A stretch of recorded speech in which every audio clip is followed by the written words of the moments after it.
Grandes ideas de la filosofía. Filosofía clásica griega.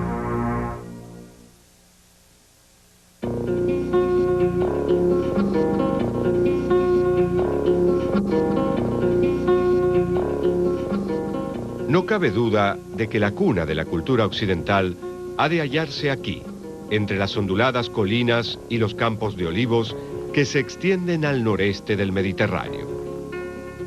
Aquí, hace aproximadamente 2500 años, tuvo lugar una espectacular eclosión de las artes, la ciencia, la política y la filosofía. Por primera vez, el pensamiento del ser humano dejó atrás su pasado delimitado por mitos y misterios e intentó comprender el mundo a través de la razón y la observación sistemática. Fue un momento decisivo en la historia de la humanidad, en el que se sentaron las bases para ser quienes somos hoy en día como individuos y como cultura. Se lo llamó el milagro griego. Las tres áreas principales en las que los griegos se destacaron continúan siendo importantes para nosotros. Una es la filosofía teórica y las bases de la ciencia. El segundo punto en el que su participación fue crucial fue el de entender el lugar que ocupan los seres humanos en el mundo animado, el mundo animal, y Aristóteles, por supuesto, es la mayor influencia. Y por último, en la filosofía moral, política y estética, nuestros principios también se adentran profundamente en el pensamiento griego.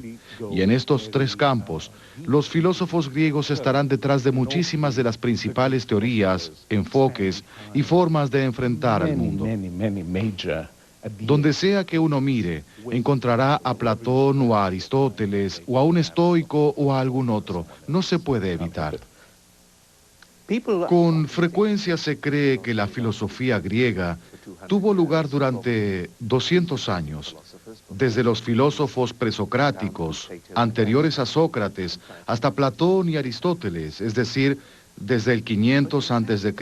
al 300 a.C., pero en realidad siguió desarrollándose durante 1100 años, perduró durante 900 años después de la muerte de Aristóteles, y es una historia ininterrumpida.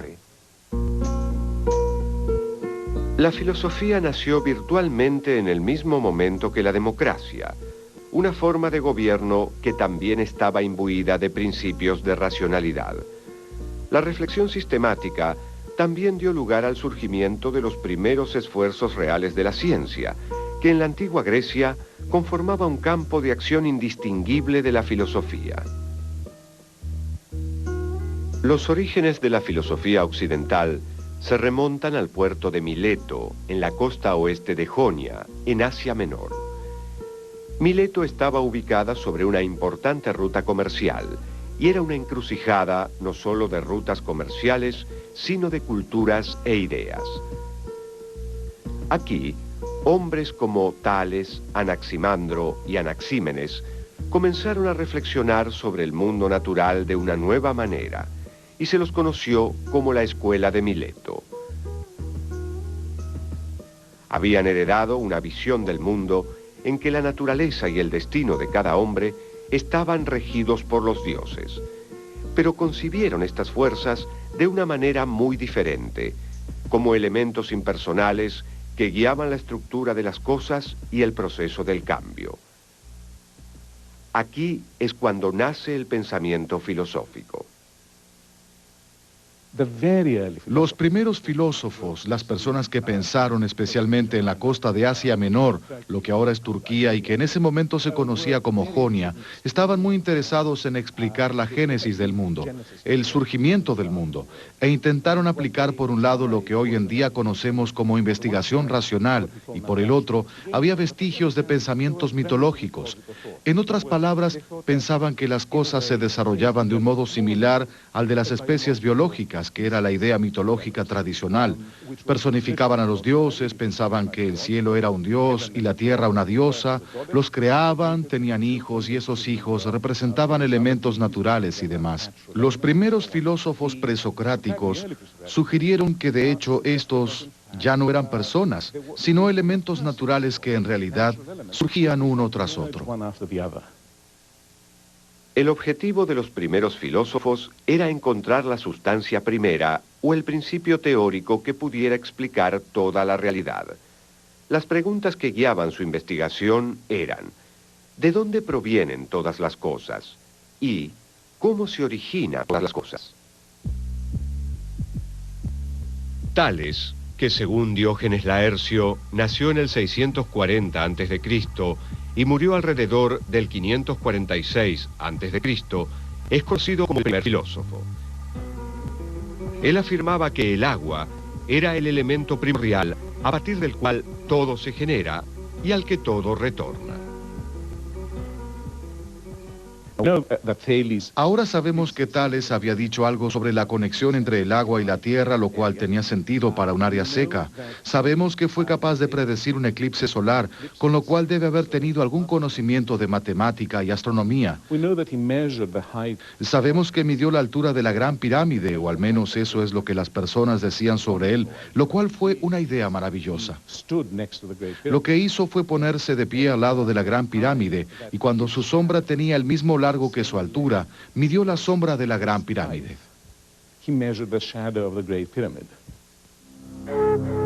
Uno de los discípulos de Tales, Anaximandro, argumentó que la sustancia primera era el apeiron, un elemento indeterminado e infinito. Al hacerlo, se convirtió en el primero en distinguir a las cosas específicas de un hipotético reino ilimitado de donde ellas mismas provienen. También fue el primero en formular teorías que respaldaran sus afirmaciones. Para Anaxímenes, un discípulo de Anaximandro y el último filósofo de la escuela de Mileto, la sustancia primera no era el agua, sino el aire. Según él, en el conflicto cósmico entre el aire, el agua y el fuego, dicha sustancia permanecía neutral y por lo tanto era primordial. Desde donde las cosas se generan, hacia allí también se produce su destrucción necesariamente. En efecto, pagan las culpas unas a otras y la reparación de la injusticia, según el ordenamiento del tiempo. Al norte de la ciudad de Mileto se encontraba Éfeso, la ciudad en donde estaba situado el templo de la diosa Artemisa. Allí vivía el filósofo Heráclito, quien guardó sus escritos en el templo, pero este fue luego destruido por un incendio. Los pocos fragmentos que pudieron recuperarse contienen reflexiones crípticas sobre la naturaleza del cambio. Todo se mueve y nada permanece. En el mismo río no podrías bañarte dos veces, pues siguen afluyendo aguas distintas. La gran intuición metafísica de Heráclito es la idea de que la esencia misma de la realidad es un proceso continuo y un eterno movimiento. Este concepto de cambio constante estaba representado por el fuego, el principio unificador del cambio en sí. Todas las cosas se intercambian por fuego y el fuego por todas las cosas, como las mercancías se intercambian por oro y el oro por las mercancías. Heráclito sostenía que el universo en su totalidad y el ser viviente en su singularidad contienen una multiplicidad de elementos que luchan entre sí. La realidad se distingue por contradicción y oposición. Cada cosa contiene en sí misma su opuesto, y una no existe sin el otro. Heráclito fue conocido en la antigüedad como el Oscuro, por sus sombrías y a veces paradójicas declaraciones. El Dios es día-noche, invierno-verano, guerra-paz, hartura-hambre, y en general todos los opuestos. Toma formas mudables, así como el fuego cuando se mezcla con esencias aromáticas, se denomina según el perfume de cada una de ellas.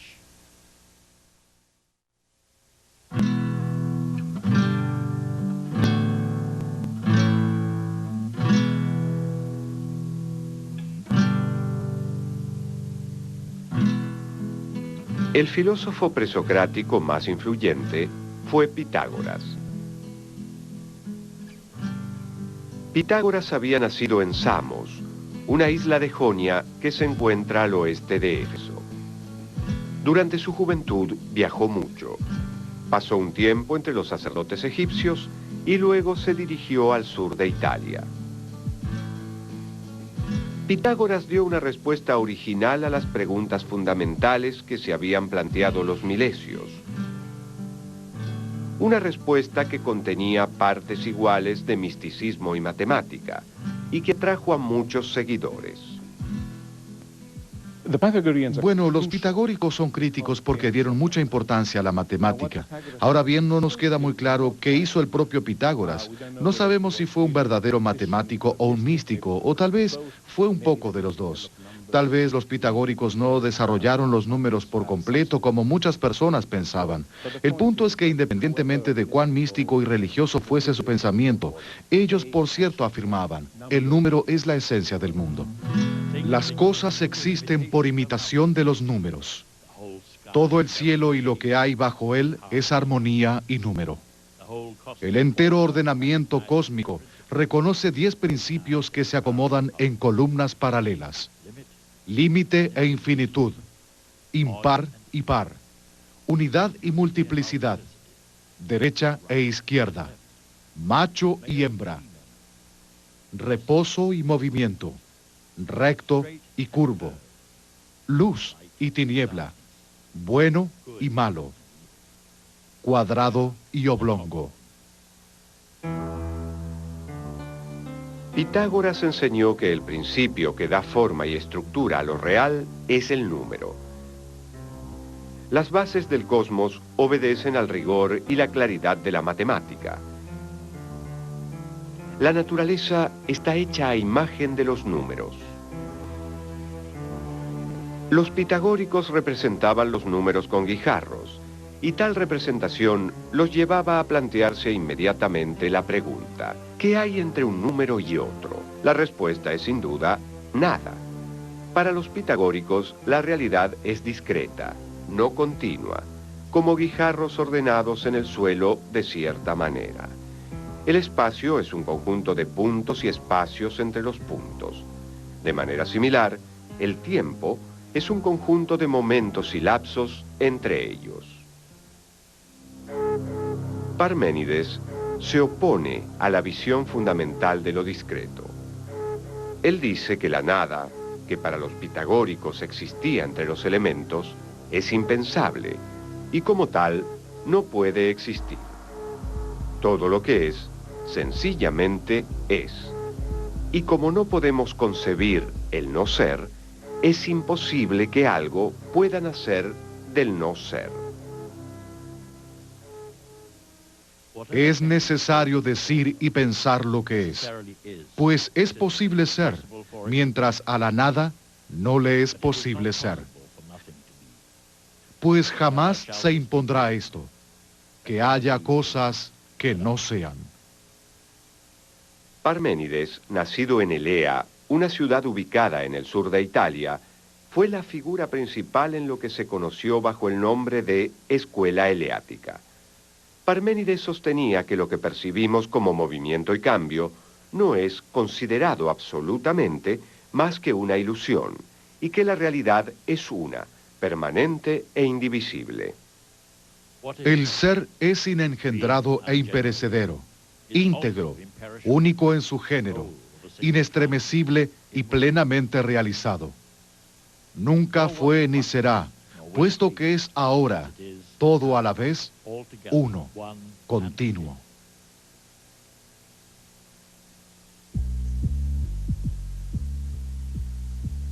Zenón fue discípulo de Parménides y encabezó la defensa de la filosofía de su maestro.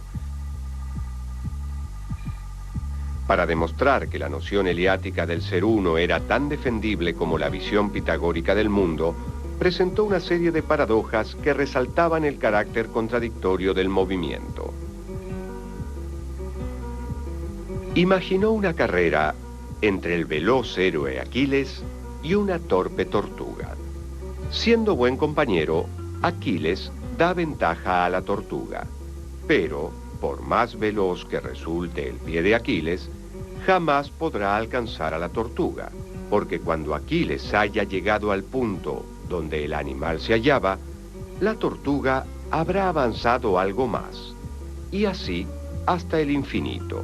La conclusión lógica es que Aquiles nunca alcanzará a la tortuga. De hecho, Zenón pensaba que tanto el espacio como el tiempo son infinitamente divisibles y el movimiento es, en rigor, impensable. Tal vez la paradoja más llamativa es la paradoja que dice que no podemos abandonar el lugar en el que estamos, ya que para ir hasta la puerta, primero deberíamos recorrer la mitad del camino y luego la mitad de la distancia restante. O peor aún, para ir hasta la mitad del camino, primero deberíamos recorrer un cuarto del trayecto, y antes de ello un octavo, y así hasta el infinito. ¿Cómo es posible entonces terminar de recorrer un número infinito de distancias? No se puede, y por lo tanto no es posible recorrer ninguna distancia por más pequeña que sea. Esta era su paradoja y siguió intrigando a personas como Bertrand Russell en el siglo XX y de hecho a nosotros en el siglo XXI. Se cree que si existe la multiplicidad, es necesario que sus integrantes sean tantos cuantos son, ni más que ellos, ni menos. Pero si fuesen tantos cuantos son, serían limitados. Si existe la multiplicidad, los entes son ilimitados o infinitos, pues en medio de los entes siempre hay otros, y nuevamente en medio de estos, otros más. El atomismo, una escuela filosófica de la primera mitad del siglo V a.C., que fue encabezada por Leucipo y Demócrito, intentó refutar el monismo estático de los filósofos eleáticos. Anticipándose más de 2000 años a los científicos del siglo XX, los atomistas sostenían que la realidad estaba compuesta por una multitud infinita de partículas homogéneas que son físicamente indivisibles e inmutables. Estos átomos habitan en el espacio, que si bien es real, no es material. Este concepto del espacio les permitió a los atomistas reclamar la posibilidad del movimiento y del cambio. Pero en realidad hay solo átomos y vacío. En el siglo V a.C., la vida cultural griega se había desplazado hacia Atenas, que había desarrollado una forma democrática de gobierno, confiriendo a los ciudadanos el poder para dar su opinión en los asuntos públicos. Los ciudadanos atenienses pronto descubrieron que el poder de persuadir a sus conciudadanos en la asamblea o ante un tribunal judicial era una gran ventaja política. Para adquirir y perfeccionar estas habilidades, recurrían a maestros itinerantes de oratoria y retórica. Estos maestros fueron los llamados sofistas. Los sofistas son un fenómeno muy interesante y malinterpretado. Tienen una reputación muy mala. Lo interesante es que su mala reputación es obra de Platón. Los sofistas gozaban de buena reputación hasta que Platón comenzó a escribir sus diálogos, en los que los sofistas eran los grandes enemigos de Sócrates. Ahora bien, ¿qué hacían esas personas y por qué lo hacían? Bueno, para decirlo de alguna manera, constituyen las primeras universidades. Van de una ciudad a otra, lo cual a menudo les jugó en contra, y a cambio de dinero enseñaban cómo ser exitoso. Ahora bien, dicho de esta manera, es una idea sumamente peculiar, porque muchas veces traducimos la palabra que recién traduje como exitoso por la expresión cómo ser bueno, cómo ser virtuoso. Pero eso no era lo que enseñaban. Ellos enseñaban cómo alcanzar el éxito, cómo lograr ser rico y famoso, lo cual es muy parecido a lo que muchas personas hacen hoy en día. Los sofistas, que podían recibir una paga generosa a cambio de sus servicios, solían utilizar sus habilidades de retórica para defender la posición de los aristócratas que los empleaban. De hecho, podían defender cualquier posición que se les propusiera, sin importar lo absurda o nefasta que pareciera. El sofista más famoso fue Protágoras, que dejó de lado a los dioses y en su lugar ubicó al ser humano, el dueño de su propio destino, quien en un universo indeterminado debía confiar en sus propios recursos para crear verdades que de otra manera no podrían existir. El hombre es la medida de todas las cosas, de las que son en cuanto que son, de las que no son en cuanto que no son. Si bien los sofistas gozaban inicialmente de una buena reputación, hubo un hombre que se opuso a sus visiones relativistas y a su voluntad de cuestionar la realidad objetiva de la verdad. Su nombre era Sócrates, y creía que el mismo talento que los sofistas utilizaban para generar incertidumbre podía ser más útil si se lo utilizaba en pos de adquirir conocimiento cierto y sólido. Para Sócrates, la argumentación sistemática es el camino hacia la verdad. La figura de Sócrates es la del maestro por excelencia. Según él, la verdad está en el interior de cada uno, independientemente de su educación o condición social. Consideraba que su tarea era guiar a sus alumnos a través del proceso para revelar la verdad, ayudándolos a recordar lo que ya sabían. Sócrates describía su labor como la de un partero intelectual, alguien que da a luz el conocimiento haciendo preguntas aparentemente sencillas. Este proceso dialéctico es lo que se conoce como el método socrático. Sócrates estaba rodeado de un grupo de jóvenes que lo consideraban un maestro que les enseñaba a vivir bien, a vivir de manera exitosa. También para la mayoría de las personas, Sócrates era un sofista, pero había una gran diferencia. A él no le pagaban por ello, porque según sus propias palabras, si tienes virtud, como él la llamaba, o éxito, no necesitas cobrar por ello. Ser virtuoso, exitoso, un ser humano excepcional, es en parte hacer que los demás también lo sean. Entonces, había una diferencia fundamental al respecto. Platón ve que a Sócrates, que para él era el verdadero maestro del éxito y la virtud, no solamente no se lo reconoce como un buen ser humano, sino que se lo ejecutó como un criminal común. Y dice, pensaba para sí mismo, debemos separar a Sócrates de esas personas que están confundidas, debemos hacerlo en la mayor medida posible.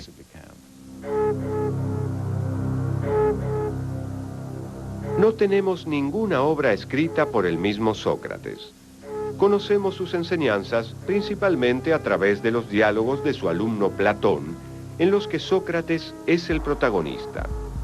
Ha sido objeto de polémica hasta qué punto estos diálogos reflejan las enseñanzas de Sócrates o la propia filosofía de Platón. Por lo general, se coincide en que los primeros diálogos de Platón describen el pensamiento de Sócrates, mientras que los últimos el del propio Platón. El diálogo más histórico es la Apología, en el que Sócrates responde a sus acusadores en el juicio al que fue sometido por corromper a la juventud ateniense, una acusación que lleva aparejada la amenaza de muerte. Vosotros también, oh jueces míos, debéis tener buena esperanza ante la muerte y convenceros de que una cosa es cierta, la de que no hay mal posible para un hombre de bien, ni durante esta vida ni después en el reinado de la muerte.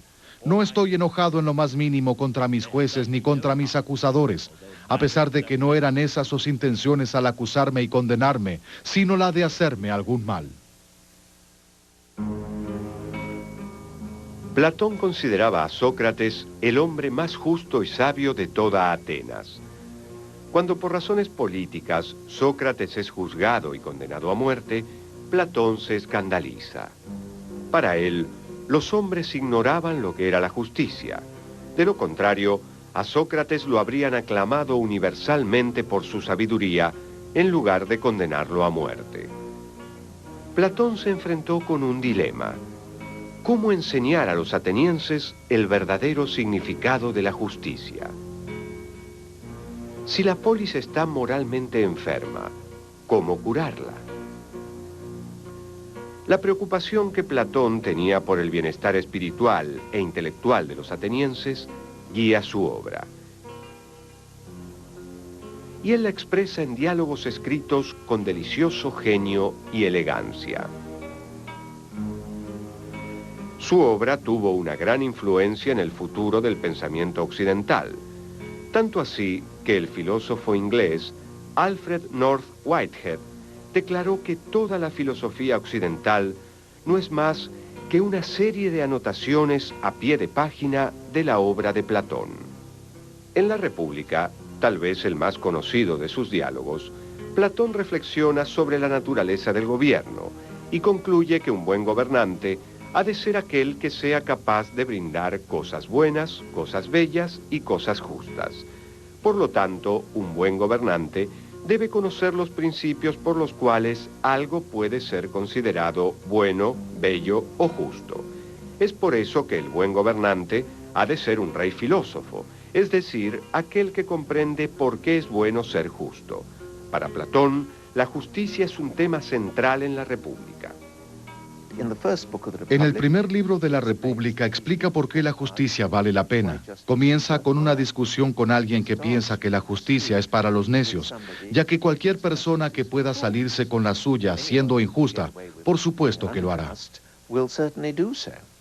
La República de Platón es la primera obra filosófica sistemática. Es por eso que la considero de cierta manera la primera obra filosófica. Hay otros trabajos que se aproximan, pero no hay nada como la República. Es como si surgiera de algo precedente, una especie de tradición, por supuesto, pero es una explosión, no es simplemente un libro. Creo que en la República, Platón no apela a que las leyes sean un mandato divino, sino que, por el contrario, apela al bien.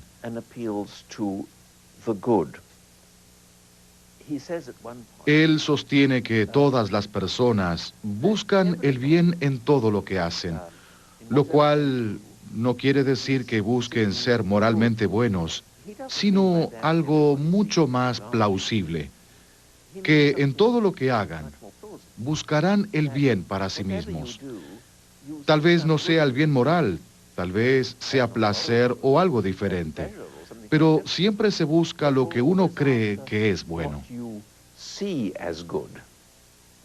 En la metafísica de Platón hay dos mundos, el de los objetos físicos que percibimos con nuestros sentidos y el mundo de las ideas que solo podemos percibir a través del intelecto. A pesar de la evidencia de los sentidos, el mundo de las ideas es la máxima realidad. Este concepto, conocido como la teoría de las ideas de Platón, es el pilar de su sistema filosófico. Platón observó que objetos tales como una mesa, los árboles o las personas cambian inevitable e inexorablemente a través del tiempo. Pero sostenía que la idea de mesa, árbol y persona persistía a todo objeto físico. Las ideas son atemporales, nítidas y más reales que los objetos físicos. Según Platón, por ejemplo, las cosas son bellas solo si participan de la idea de belleza. Las cosas bellas pueden deteriorarse o corromperse, pero no la idea de belleza que en ella se manifiesta. Nada existe, sino que todas las cosas devienen. Platón ilustró su visión metafísica del mundo en su célebre Alegoría de la Caverna. Este es el argumento básico. Imaginemos una caverna en la que hay personas que viven atadas, de manera tal que no pueden ver a sus espaldas, sino que solo pueden ver la pared del fondo de la caverna. Detrás de ellos hay un muro que los separa del resto de las personas que están de pie detrás del muro sosteniendo marionetas. Pero no es posible ver a las personas, sino solamente a las marionetas que ellas manejan y mueven por encima del muro.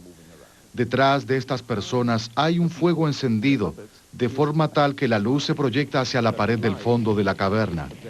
Los prisioneros, las personas que están encadenadas, ven la sombra de las marionetas, pero como eso es lo único que conocen, piensan que es la realidad, que son auténticas, que esa es la esencia del mundo. De hecho, no solo las sombras que ven no son reales, sino que estas pertenecen a marionetas que tampoco son reales. Las cosas reales están fuera de la caverna. Allí es donde se encuentran los objetos, los árboles y los verdaderos seres humanos y animales y minerales, y no están iluminados por un fuego artificial, sino por el sol. Las cosas que percibimos son lo que Platón llama el mundo sensible. No podemos tener un conocimiento preciso del mundo sensible, solo opiniones. Es por ello que mi noción de justicia puede ser diferente a la suya. Pero a través de la razón, puedo trascender nuestra existencia cotidiana y ascender a lo que Platón llama el mundo inteligible. La idea principal es la idea del bien, que ilumina al mundo inteligible como el sol ilumina a la tierra.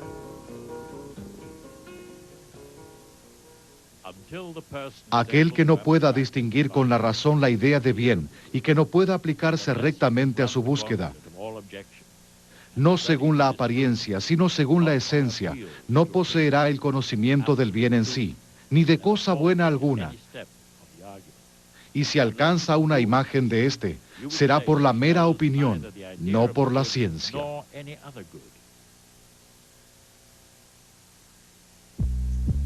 El más grande de los discípulos de Platón, y a la vez su mayor crítico, fue Aristóteles. Nacido hacia el año 384 a.C. en la pequeña ciudad de Estagira, Aristóteles fue sin duda uno de los filósofos de mayor alcance e influencia de toda la historia. Su pensamiento era profundamente científico y escribió obras seminales en el campo de la política, la ética, la metafísica y la ciencia. También, entre otras cosas, fue preceptor del joven Alejandro Magno e inventó el sistema formal de lógica que fue utilizado por 2000 años después de su muerte. Uno podría considerar a Platón como un genio extraordinario y distante. Aristóteles, al menos por lo que yo sé, es un hombre que todo lo que hace lo hace bien, lo cual lo convierte en alguien extraordinariamente admirable y también algo inquietante, al menos para mí. Era bueno en todo lo que hacía. Fundó la ciencia de la lógica, fundó la ciencia de la biología, escribió el primer tratado de crítica literaria, formuló la primera teoría política de una manera tal que muchas personas podrían considerarla la teoría política. Por supuesto que Platón también tiene una teoría política, pero Aristóteles escribe tratados más que diálogos.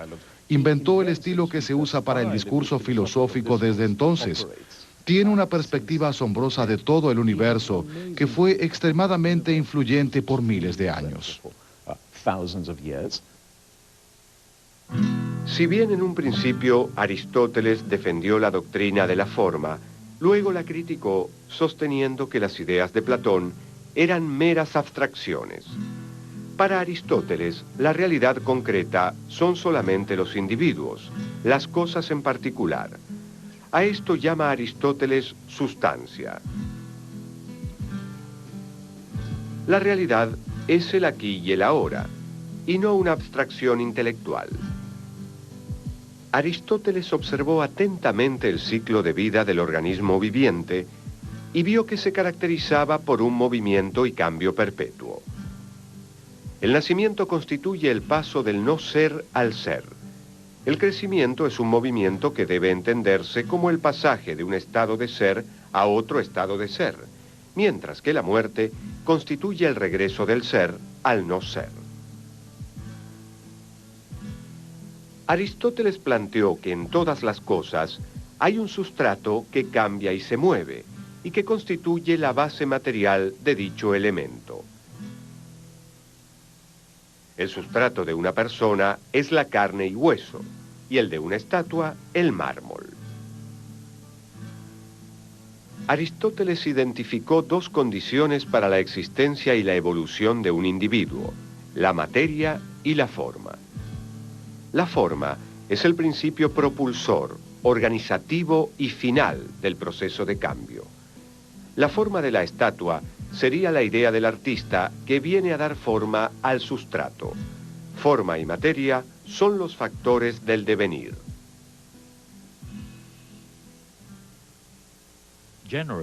Por lo general, todo lo que llega a ser, lo hace de diferentes maneras. Por cambio de forma, como una estatua. Por adición, como las cosas que crecen. Por sustracción, como el Hermes que se obtiene de la piedra. Por composición, como una casa. Por alteración, como las cosas que cambian con respecto a su materia. Queda claro que todos estos casos corresponden a diferentes maneras en que un sustrato adquiere el ser. Aristóteles ve al cambio como una tensión entre el acto y la potencia. La potencia está vinculada a lo que no es, pero, de venir mediante, llegará a ser. Este llegar a ser es su actualización. Una bellota es en acto una semilla, pero en potencia un árbol. Según la concepción aristotélica, el acto tiene prioridad con respecto a la potencia, ya que no es posible que algo pase de la potencia al acto sin que antes exista en acto. Esta visión nos conduce naturalmente a preguntarnos, ¿por qué se produce el cambio? Que a su vez nos lleva a la noción de causalidad. Aristóteles identificó 4 tipos de causas: la material, la formal, la eficiente y la final. Cada causa responde a una de las 4 preguntas que podemos hacer sobre algo. ¿Qué es? ¿De qué está hecho? ¿Quién o qué lo hizo? Y finalmente, ¿para qué fue hecho? Es posible que algo tenga varias causas. Por ejemplo, la causa material de un escritorio puede ser la madera y su causa eficiente, un carpintero. Para que la idea de potencia tuviera sentido, Aristóteles tuvo que suponer la existencia de un acto puro que existe en un nivel superior a la potencia. Aristóteles llamó a este acto puro primer motor inmóvil. Es inmóvil, pues el movimiento implica cambio, y por ende, imperfección. El primer motor inmóvil es pensamiento puro, cuya única actividad es pensarse a sí mismo. Esa actividad abre un modelo de vida a imitar, la vida contemplativa. El principio animado que diferencia a los seres vivos de los seres no vivos es lo que Aristóteles identificó como el alma. El cuerpo y el alma no son 2 partes de una misma criatura. El cuerpo es simplemente su materia y el alma su forma. Aristóteles sostuvo que preguntar si el alma puede existir sin el cuerpo es tan inconsistente como preguntar si el lacre y la forma que éste adquiere por el sello son una misma cosa. El alma es la causa final del cuerpo y puede ser de 3 tipos diferentes, según los 3 tipos de ser que puede adquirir un ser vivo. El alma vegetativa hace posible el acto de vivir. El alma sensitiva hace posible el acto de vivir y sentir. Y el alma racional hace posible el acto de vivir, sentir y pensar. Aristóteles identificó a la mente como parte del alma y dejó abierta la posibilidad de que ésta existiera independientemente del cuerpo. Aristóteles dedicó mucha atención a la estructura de todo razonamiento válido. El término griego para razonamiento o significado es logos, y la reflexión aristotélica sobre la estructura del razonamiento dio nacimiento a la lógica, una de las principales ramas de la filosofía. Para Aristóteles, el silogismo constituye un tipo de razonamiento especial que posee 3 partes: una premisa principal, una premisa secundaria y una conclusión. El típico ejemplo de un silogismo es: todos los hombres son mortales. Sócrates es un hombre, por lo tanto, Sócrates es mortal. La lógica aristotélica dominará este campo por un período de 2000 años. Aristóteles también analizó la paradoja de Zenón, y su refutación incluyó un concepto de infinitud que todavía se enseña en nuestros días. La idea de Aristóteles es que la infinitud existe, pero que dicha infinitud no es un número infinito de algo. No. Hablar de infinitud es hablar de una finitud que siempre puede expandirse. Según él, hay un número infinito de distancias entre este punto y la puerta, pero solo de un modo limitado. No importa cuán grande sea el número finito de distancias que usted haya marcado en su pensamiento, o incluso de manera física, siempre se podrá marcar un número finito mayor. Esta finitud puede expandirse por siempre, pero seguirá siendo algo finito. Y entonces, no debemos atravesar más que un número finito de distancias. Aristóteles creía que por lo general los seres humanos estaban dotados de la capacidad para comprender el mundo a su alrededor en mayor o menor medida. Algunos, por supuesto, lo hacían mejor que otros, pero mientras que Platón clasificaba a las personas según sus capacidades, Aristóteles consideraba que esto es solamente una cuestión de niveles, más que del tipo de persona que uno es. Su física, su astronomía, donde sea que uno mire, Aristóteles siempre tenía algo que aportar. Realmente Aristóteles es quien ha tenido mayor influencia en el desarrollo intelectual del mundo occidental. No tenemos evidencia sobre la mente o el poder del pensamiento. Parece ser un tipo de alma totalmente diferente, tan diferente como lo eterno lo es de lo perecedero. Parece ser por sí sola, capaz de existir, separada de todos los demás poderes psíquicos. Después de la muerte de Platón y el establecimiento de la escuela de Aristóteles en el Liceum, otras personas iniciaron sus propias escuelas en Grecia. Las principales escuelas de lo que denominamos la filosofía post-aristotélica o helenística, que continúan con las tradiciones de los primeros filósofos, pero van en otra dirección, son tres: los escépticos, los epicúreos y los estoicos. Todos son muy importantes en la antigüedad y por su influencia sobre el pensamiento y la vida moderna. Cada una de las escuelas filosóficas que surgieron después de Aristóteles llevaban el sello de su antecesor. Los escépticos dieron forma a su investigación sistemática basándose en la obra de Sócrates.